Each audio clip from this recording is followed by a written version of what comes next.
Minsan hindi sa pagiging sweet o effort mo siya mamimiss, minsan sa pagkawala mo. Kasi ang babae, hindi talaga namimiss ang lalaking laging nandyan. Namimiss nila ang presensyang hindi na nila makuha. At doon nagsisimula ang power of absence. Maraming lalaki ang nagkakamali. Kapag naramdaman nilang lumalayo na ang babae, lalo silang naghahabol. Text dito tawag doon, baka may iba ka na ba? Pero hindi nila alam. Bawat habol ay binababa nila ang sarili nilang halaga. Dahil sa mata ng babae, kung masyado kang available, hindi ka na valuable. Ang totoong alpha, marunong mawala, hindi para magpa-importante, kundi dahil alam niya ang value ng presence niya. Kaya ngayong gabi, pag-usapan natin ang 5 power of absence, kung paano ka mamimiss ng babae. Hindi dahil sa effort, kundi dahil sa discipline. Umpisahan na natin. Power 1. The power of detachment. Ito ang unang hakbang para mamiss ka ng babae, ang hindi pagiging dependent sa kanya emotionally. Sa simula ng relasyon, natural na may kilig, may excitement, may constant communication. Pero dumadating ang punto na kapag masyado kang available, nawawala yung mystery. At pag nawala ng mystery, nawawala rin ang attraction. Ang detachment, hindi ibig sabihin ng pagiging cold o walang pakialam. Ibig sabihin lang nito, marunong kang kontrolin yung sarili mong emosyon. Kahit gustong-gusto mo siya, hindi mo pinipilit ang sarili mo sa buhay niya. Kasi alam mong ang tunay na halaga ng lalaki, hindi sinusukat sa kung gaano siya kadikit, kundi kung gaano siya kayang mag-stand on his own. Tandaan mo bro, mas nakaka-turn on sa babae ang lalaking marunong kumalma. Yung hindi agad nagre-react, hindi nagme-message agad kapag hindi na-replyan. Yung tipong busy siya. Okay, ako rin naman may ginagawa. Yan ang power ng emotional detachment. Ipinapakita mo na kaya mong mabuhay kahit wala siya. At dito nagsisimula yung curiosity. Bakit parang hindi siya affected? Bakit parang hindi niya ako hinahanap? At sa bawat tanong na yan, mas lalo kang naiisip ng babae. Kasi bro, sa mundo ng attraction, ang tahimik na lalaki madalas yung pinaka nakakagulo ng isip ng babae. Hindi mo kailangang maging suplado o magpanggap na busy. Ang kailangan mo lang ay marunong kang ilagay ang sarili mo sa gitna ng emosyon mo. Kapag kaya mong maglakad palayo kahit may halong sakit, yun ang tunay na strength. At sa mata ng babae, yun ang nagiging dahilan para mamiss ka niya. Dahil sa detachment, nagkakaroon siya ng space para maramdaman yung pagkawala mo. At doon pa lang niya maiintindihan kung gaano ka kahalaga. The more you pull away calmly, the more she wonders what she lost. Power 2. The power of mystery. Isa sa pinaka-underrated pero pinakamalakas na sandata ng lalaki mystery. Kasi bro, sa panahon ngayon, karamihan sa lalaki, sila mismo ang sumisira sa allure nila. Sila yung tipo na pag nagustuhan ng babae, pinubuhos lahat stories, secrets, emotions agad-agad. Pero ang hindi nila alam, ang sobrang transparency minsan nakakasawa. Bakit ba may mga lalaking kahit simpleng ngiti lang tinatandaan ng babae? Kasi hindi nila alam lahat tungkol sa kanya. Hindi nila alam kung anong iniisip niya. At yung mga hindi mo sinasabi, minsan mas malakas kaysa sa lahat ng sinabi mo. Ang power of mystery, hindi ito tungkol sa pagiging secretive lang. Ito yung disiplina na huwag ibigay lahat ng parte mo agad-agad. Pumili ka ng mga bagay na mananatiling sayo lang, yung mga parte ng isip mo na hindi niya agad nakikita. Kasi sa ganong paraan, may nahahanap siyang dahilan para manatili. Kailangan niyang alamin kung sino ka talaga. At habang hinahanap niya yon, mas lalo siyang na-attach. Kapag naging misteryoso ka sa tamang paraan, nagiging unpredictable ka. Hindi ka tulad ng karamihan ng lalaki na obvious ang galaw. Hindi ka madaling basahin. At sa totoo lang bro, ang hindi mabasa laging iniisip. Doon ka nagiging presence kahit wala ka. Kasi iniisip niya, ano kaya ginagawa niya ngayon? Bakit parang hindi siya naghahabol? May iba na kaya siya? At sa bawat tanong na yan, mas malalim ang epekto mo sa isip niya. Pero tandaan mo, ang mystery hindi peke. Hindi mo kailangang magpanggap para lang maging interesting. Ang tunay na misteryoso, grounded sa sarili niya.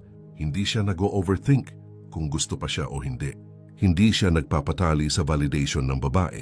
Kasi alam niyang ang tunay na attraction, hindi mo kailangang pilitin.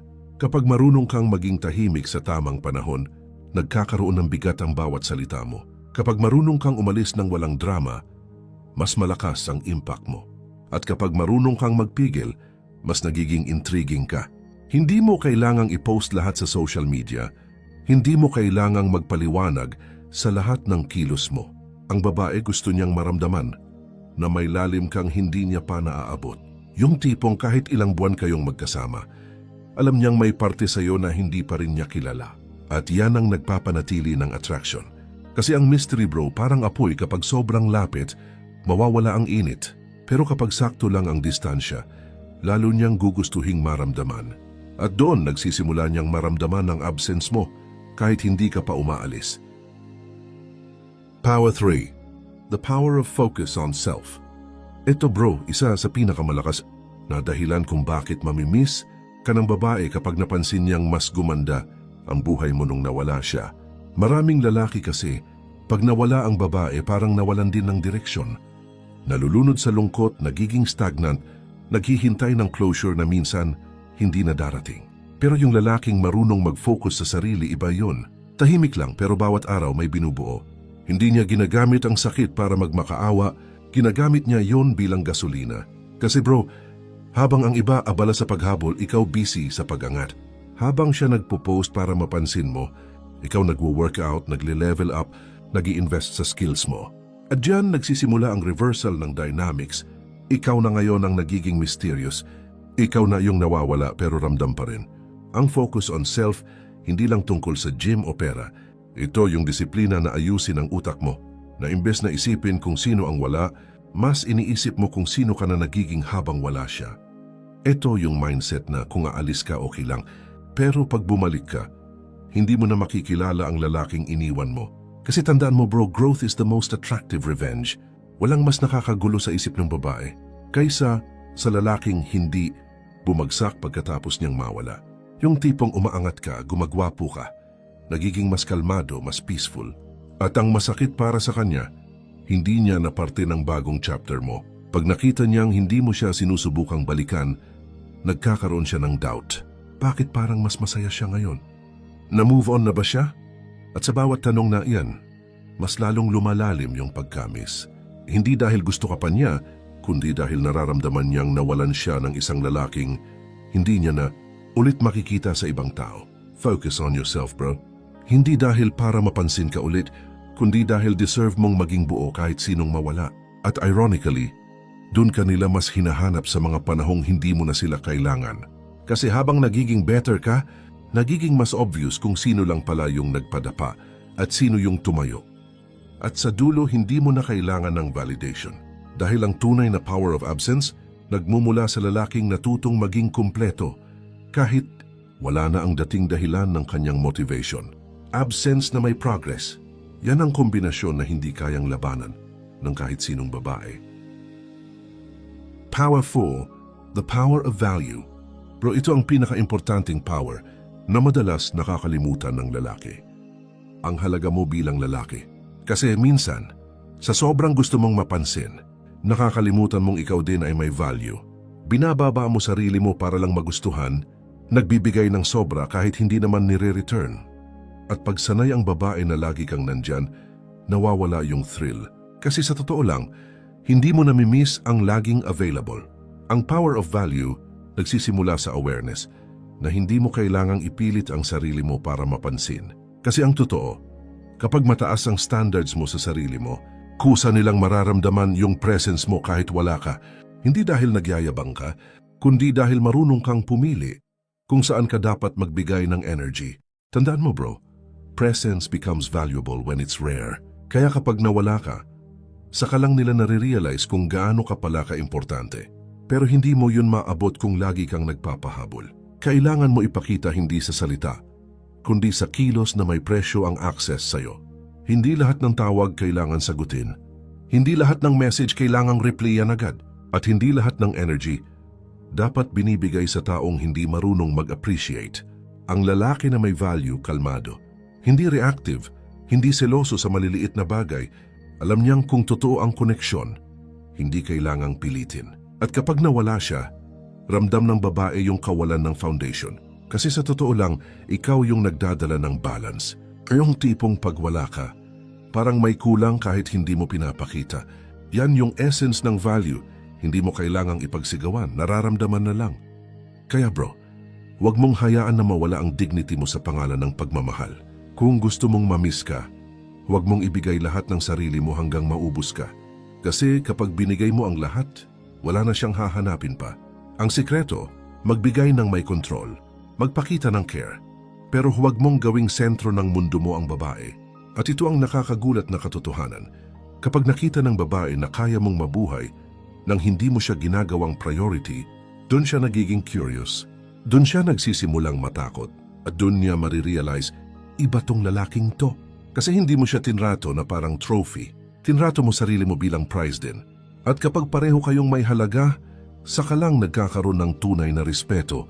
At kapag nakuha mo yan bro, kahit wala ka, ramdam pa rin ang presence mo. Hindi dahil umaasa siya, kundi dahil alam niyang bihira ang mga tulad mo. Power 5. The power of patience. Bro, kung may power na madalas maliitin pero sobrang lethal, eto yon, patience. Kasi sa mundo ng emosyon, kung sino ang marunong maghintay, siya ang laging panalo. Tingnan mo, karamihan sa lalaki ngayon, impulsive. Konting delay ng reply, nagpapanik. Konting cold ng babae, nagme-message ng sunod-sunod. Pero ang totoo, ang babae, hindi nawawala ng interes dahil hindi ka nagparamdam. Nawawala sila dahil masyado kang nagmadali. Ang power of patience ay hindi pagiging tamad o passive. Ito yung kakayahan mong kontrolin ang urge mo. Kasi alam mong hindi mo kailangang habulin ang isang bagay na para sa'yo at hindi mo rin kailangang ipilit ang koneksyon na hindi pa hinog. Ang lalaking marunong maghintay, marunong magbasa ng timing. Alam niya kung kailan lalapit at kung kailan tatahimik. Alam niyang ang babae, kailangan din ng panahon para maramdaman yung pagkawala mo. Hindi pwedeng araw-araw mo siyang kinakausap. Tapos magtataka ka kung bakit hindi ka niya hinahanap. Bro, kung gusto mong mamiss ka, bigyan mo ng oras na maramdaman niya kung anong itsura ng mundo kapag wala ka. Kasi patience builds curiosity. Habang tumatagal ang tahimik mong distance, mas lumalakas ang tanong sa isip niya, bakit parang wala siyang pakialam? Bakit hindi siya bumabalik? At habang sinusubukan niyang sagutin yon, mas lumalalim yung space mo sa isip niya. Pero ito ang madalas hindi alam ng karamihan. Ang patience ay hindi paghihintay lang, kundi paglalakas ng loob habang hinihintay. Hindi mo lang siya hinahayaan, pinapalakas mo rin ang sarili mo. Dahil alam mong ang oras na ginugugol mo sa paghabol, mas magandang gamitin sa pag-build ng sarili mong imperyo. Patience is power because it means control. At ang lalaki na may control sa sarili, mahirap kalimutan. Kasi habang ang iba nagre-react, ikaw steady lang. Habang sila nagagalit, ikaw kalmado. Habang sila nagpaparamdam, ikaw busy sa sarili mong buhay. Kaya pag dumating yung araw na nag-message siya ulit, ramdam niya agad iba ka na. Hindi mo siya tinanggihan, pero hindi ka rin nagmakaawa. Simple lang, nasa iyo pa rin ang control. Ang patience bro, yan ang ultimate test ng emotional maturity. Kasi hindi lahat kayang tumahimik ng may confidence. Pero kapag natutunan mong maghintay nang walang takot na mawalan, doon mo mararanasan yung tunay na kapayapaan. At tandaan mo to ang babae. Mamimiss lang ang lalaki na marunong maghintay. Hindi dahil desperado, kundi dahil sigurado. Alam mo bro, sa dulo ng lahat ng to, ang tunay na power of absence ay hindi tungkol sa paglalayo lang para hanapin ka. Ito'y tungkol sa kung paano mo pinipili ang sarili mo. Kapag marunong kang lumayo, hindi dahil gusto mong parusahan siya, kundi dahil gusto mong protektahan ang iyong kapayapaan, doon nagsisimula ang respeto. Ang babae, hindi siya mamimiss dahil wala ka. Mamimiss ka niya dahil may presensya kang may halaga. Dahil alam niyang kahit wala ka, hindi niya kayang palitan yung uri ng lalaking pinili mong maging. Karamihan ng lalaki, pag iniwan, nagmamadaling bumalik. Pero ang lalaking marunong sa power of absence, tahimik lang, di siya naghahabol. Hindi dahil wala siyang pakialam, kundi dahil alam niya na ang tunay na pagmamahal ay hindi nakukuha sa pagpilit, kundi sa pagpipigil.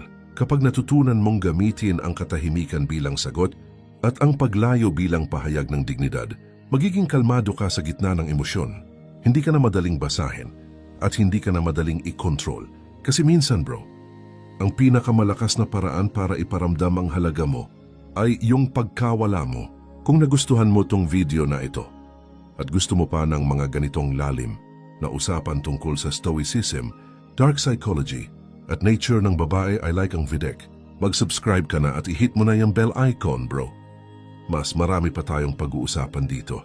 Ito ang channel para sa mga lalaking nagigising, hindi lang nagmamahal. This is your reminder. Huwag kang matakot sa pagkawala. Minsan doon ka mas makikilala at mas mamimiss